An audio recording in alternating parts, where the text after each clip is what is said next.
Hey y'all, it's your girl Liana here, coming at you with one hell of a wild story. This one's gonna have you clutching your pearls, I'm telling you. It involves my crazy ex-mother-in-law pulling some seriously unhinged antics. To give you all some context, I'm a 29-year-old journalist living my best life out in New York City nowadays. But this all goes back to when I was still stuck in my crappy hometown in Texas, married to my cheating ex, Tommy. Tommy and I had been high school sweethearts and all that mushy-gushy crap at first, but boy, oh boy, did that fairy tale romance turn rotten real quick once we tied the knot. The dude completely did 180 from the sweet, charming guy I fell for back in the day. Turned out, my dear husband was a gaslighting, manipulative snake who thought he could just walk all over me like a doormat. The emotional abuse started getting bad just months into our marriage. He'd berate me constantly, talk down to me like I was stupid, and make me doubt my own reality. And that's not even getting into the times he'd get physical too, when his temper would flare up over the smallest things. I'm talking holes punched into walls, objects being thrown, that kind of scary stuff. But foolish young me just thought maybe I could fix him or something if I was patient and understanding enough, you know. Well, let me tell you, that was a harsh life lesson learned. Because even after I stuck by his side through all that toxic BS for 3 long years, I eventually learned the ultimate betrayal. My lovely hubby had gone and gotten his side chick pregnant behind my back. That was the final nail in the coffin for me. I knew right then and there that there was no way I could ever look at Tommy the same again after that kind of disrespect and deception. So despite his desperate pleas and promises to change, I went full steam ahead with filing those divorce papers. Now, you'd think with me being the one who got so terribly mistreated throughout our marriage that I'd be in the clear from harassment once I dumped his unfaithful behind, right? Oh, if only it were that simple. No, instead my troubles were just beginning. Because, as it turned out, Tommy and his Looney Tunes mother, Lou, were some next-level psychos who simply couldn't accept me walking away with my freedom and self-worth intact.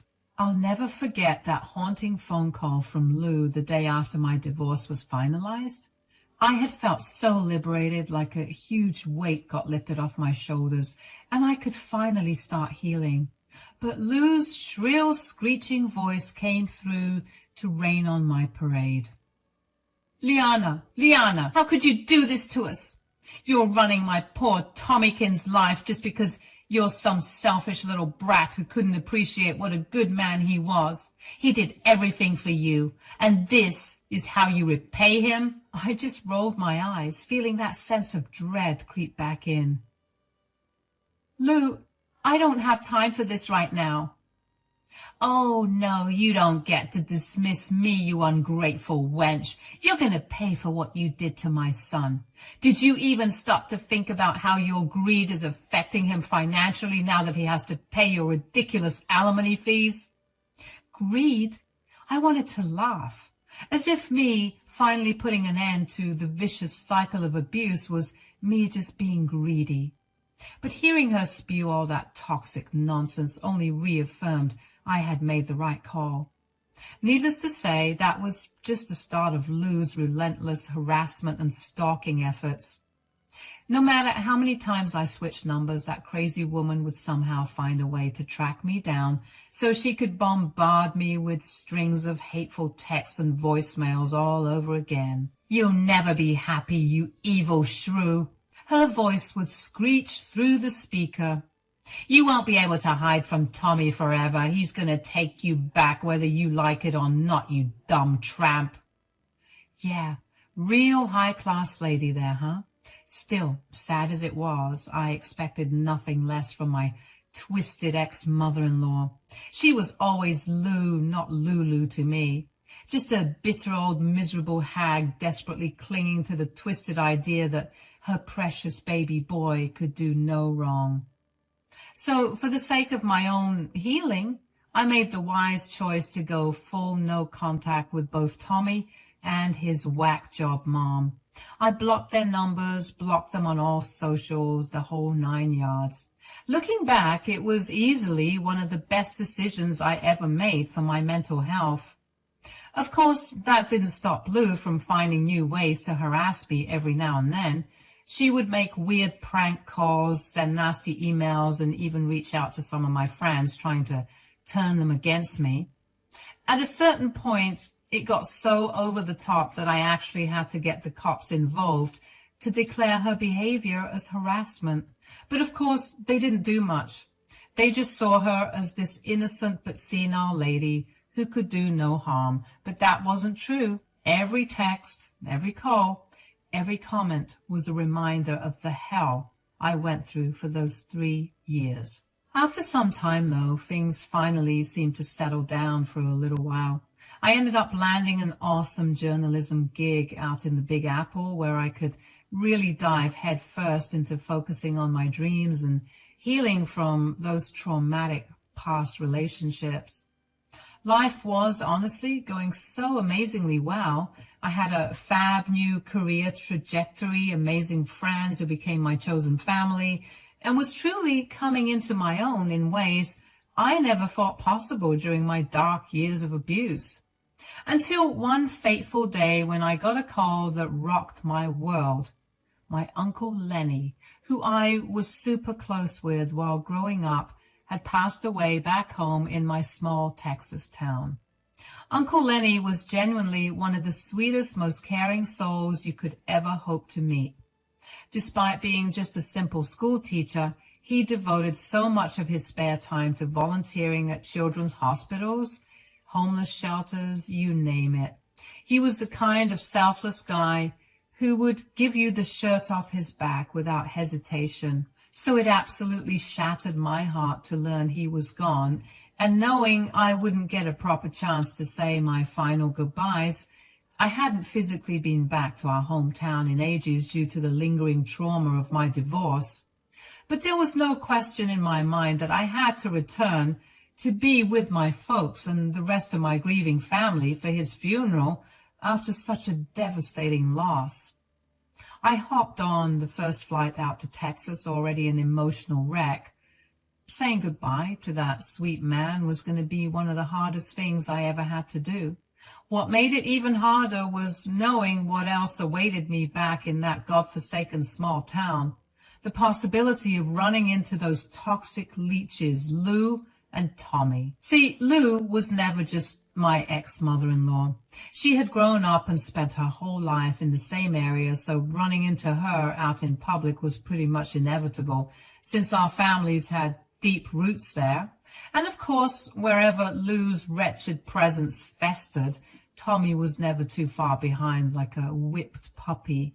Still, I tried to put my fears and apprehensions aside for Uncle Lenny's sake. When my Uber pulled up to my childhood home, I just focused on reuniting with my folks and honoring this beautiful memory. And that's what really mattered most. As I got out of the car, the first thing I noticed was my old friend and former city council member, Lester's truck parked in the driveway. Of course, he would be here. I thought with a sad smile. Uncle Lenny had done so much volunteering and charity work over the years that he inevitably became super tight with all the local politicians and community leaders. Lester was probably one of his closest friends. I felt a comforting warmth knowing someone like him would be here for my family during this heavy time. Uncle Lenny's passing had been a huge loss for the whole town, not just my relatives, so I took a deep breath, walked up that all too familiar long driveway, and headed inside, bracing myself for lots of hugs, tears, and difficult goodbyes over the next few days. My parents were an absolute wreck as expected. We spent the first several hours just drinking tea and swapping old stories and anecdotes about Lenny back when we were kids. I couldn't contain my own waterworks either, as more and more heartwarming memories came rushing back of what an amazing uncle and human being he had been in life. Lester himself was there pretty much from the moment I arrived until well into the evening, too. He was a total rock for all of us through the grieving process, offering so much compassion and even laughing along whenever we'd fondly recall Lenny's incredible sense of humor, too. A really great man. As evening fell, Lester eventually had to head out, despite all of us wishing he could stay longer.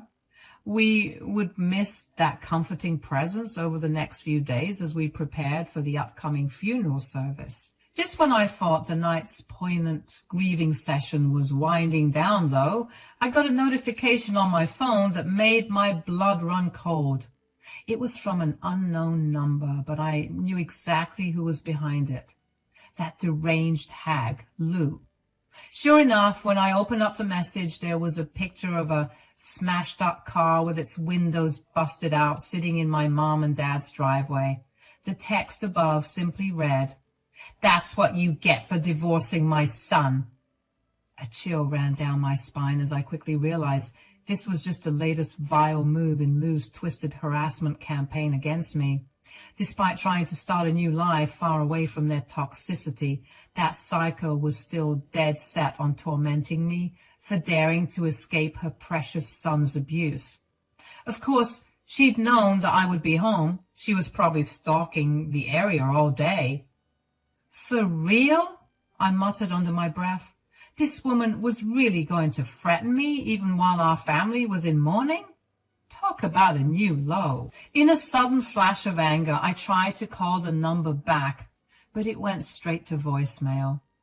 Figured that a deranged woman would set up a burner just to get my hopes up before disappearing again. I felt a surge of adrenaline as the realization hit that Lou had followed through on her twisted threat after all. "Everyone, we need to go outside right now," I yelled, causing my parents and Lester to jump in surprise. Not waiting for a response, I bolted towards the front door and flung it open, the others following closely behind me, asking me what the matter was. And there it was, Lester's truck sitting in the driveway, just as decrepit and destroyed as the photo Lou had sent me depicted. The windows were entirely shattered into a million pieces, littering the driveway. Long gashes were carved deep into the door panels, warping the metal frames. One of the tires had been slashed open too, leaving it completely deflated and bent at an unnatural angle. "Oh my God," I heard my mom gasp behind me in horror.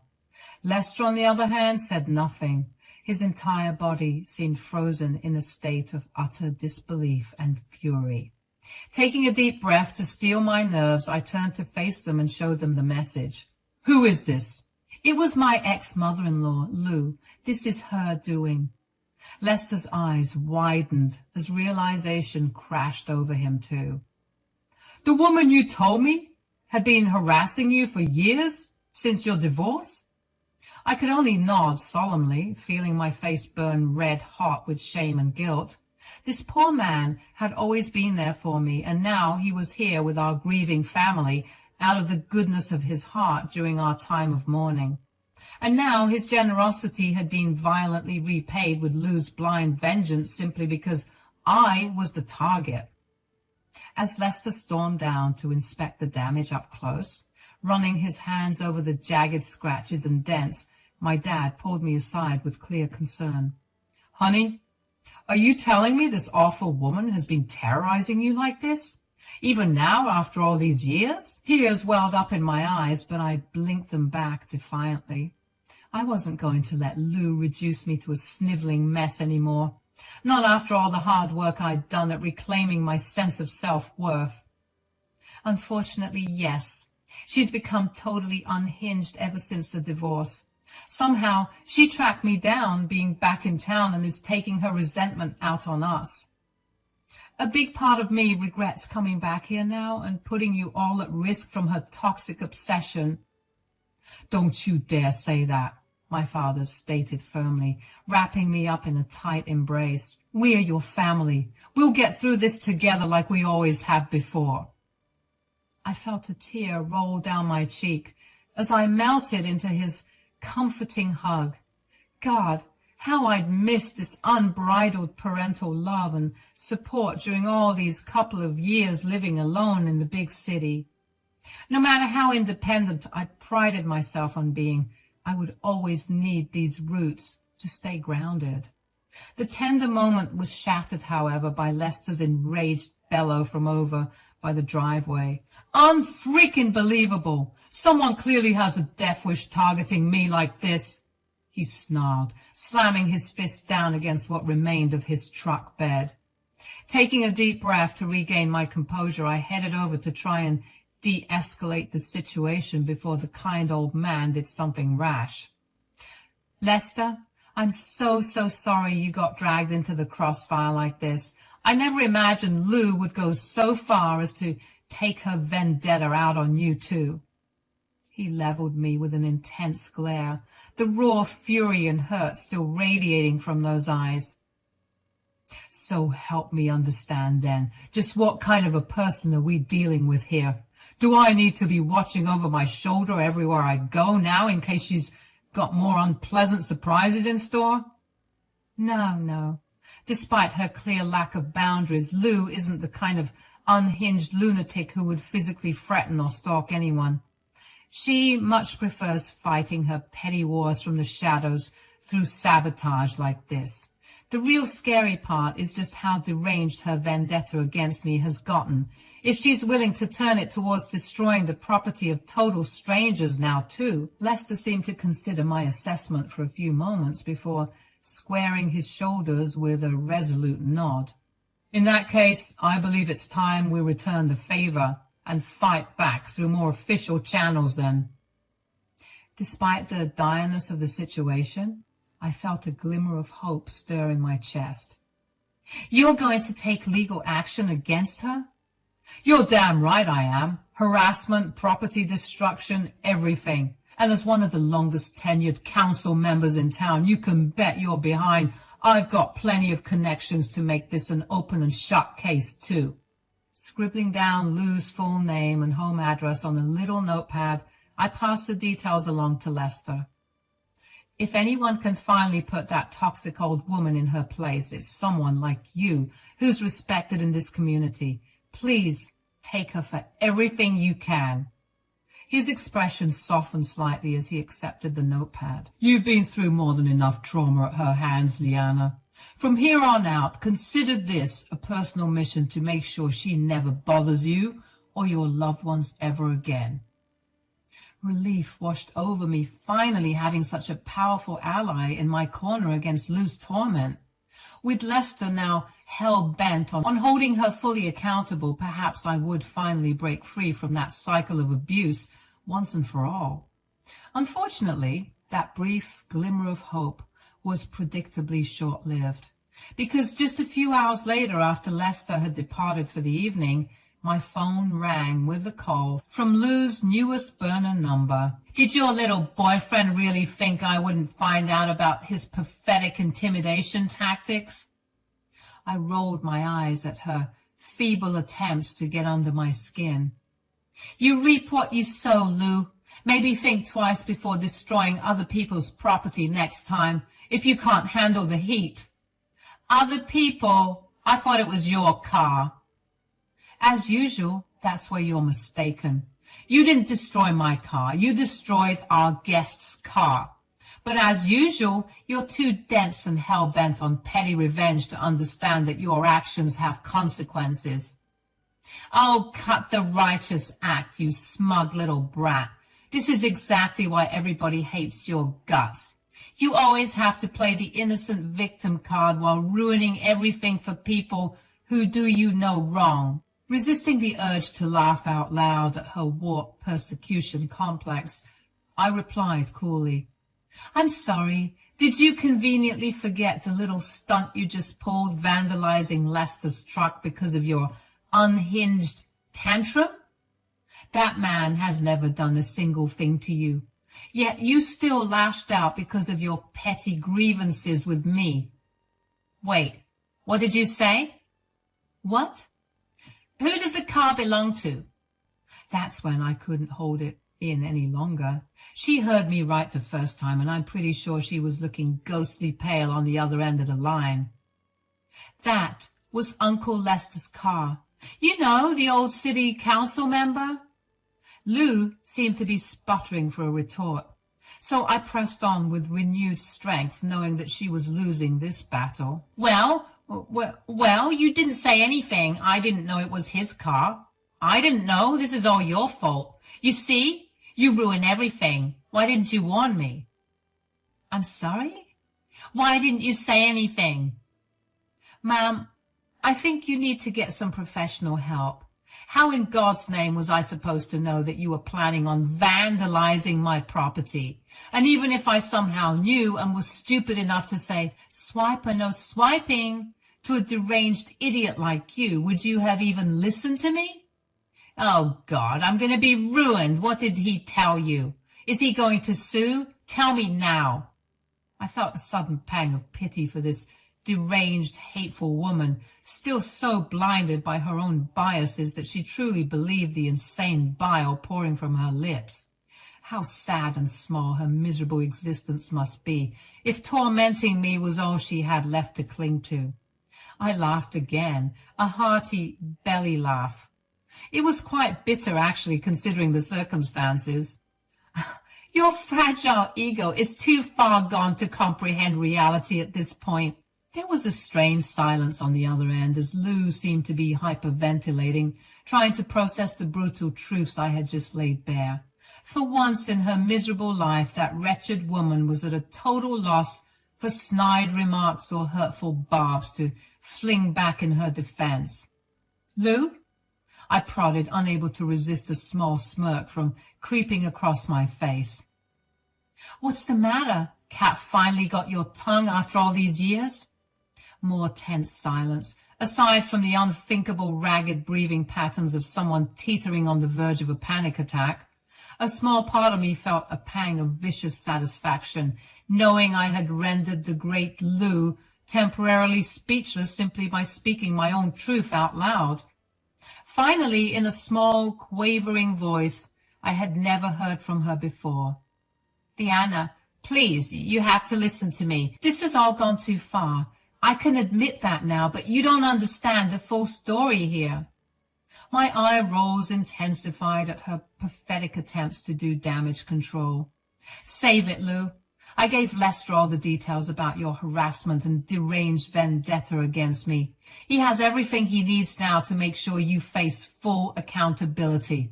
No, she gasped, the panic audible in her voice now. Leanna, you don't know what you're doing. Think about poor Tommy. He'll be ruined if I face charges. I'll be ruined. We'll lose everything, all because of your stubborn pride. A derisive snort escaped my lips before I could stop it. Wow, Lou, you really are delusional to the very end, aren't you? Resorting to pleading about your loser son's well-being as a final, desperate gambit for sympathy. How sad. What? This has nothing to do with him. I'm talking about our family assets, our home, my finances. Lester is going to take it all from me, don't you understand? That was an expensive car. I can't afford to pay for those damages. I couldn't resist letting out a mocking chuckle at the sheer hypocrisy and entitlement dripping from her words. Oh, boo-hoo! The big bad Lou might finally face actual consequences for her vile actions and have to pay up. What a shame. Maybe you should have thought about that before harassing me relentlessly for years and vandalizing an innocent man's vehicle just for your giggles. This is the bed you've made, Lou. Now you're just going to have to lie in it for once. Leanna, please, I'm begging you, have mercy. Think of the guilt and shame your own parents will have to endure if I face jail time over these ridiculous allegations. That desperate plea is what finally broke the dam inside me. causing me to erupt with uncontrollable laughter. Here was this vile, toxic woman who had tormented me for years under the delusion that I was some heartless parasite. Yet in her final hour of desperation, she couldn't resist trying to emotionally manipulate me one last time by invoking parental shame. Oh, Lou, if there's any guilt or shame to be felt here, it's entirely yours for constantly deluding yourself about who the actual villain has been this whole time. And as for my parents, honey, they'll be front and center at your court hearing, smiling and taking pictures like you're a tourist attraction. They will not feel bad one bit. None of us will. I'm pretty sure your good-for-nothing son will also crack a smile or two once hearing about this. Her choked sobs were the only response on the other end of the line. This is your karma finally coming back around to deliver a wake-up call. Be thankful Lester is only pursuing financial restitution and a restraining order to protect my family.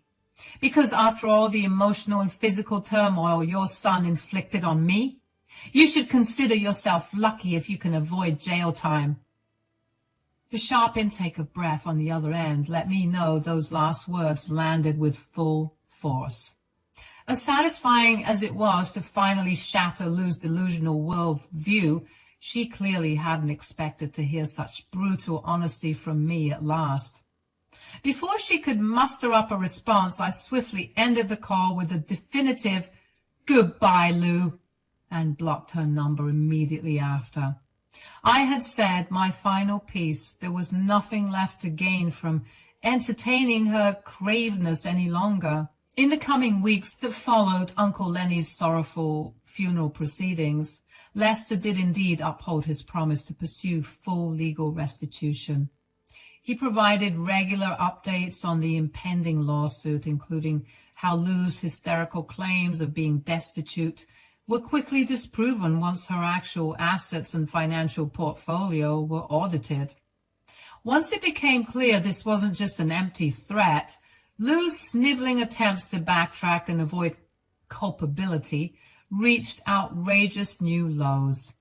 But Lester stood firm, securing a comprehensive restraining order against her in addition to the costly financial penalties.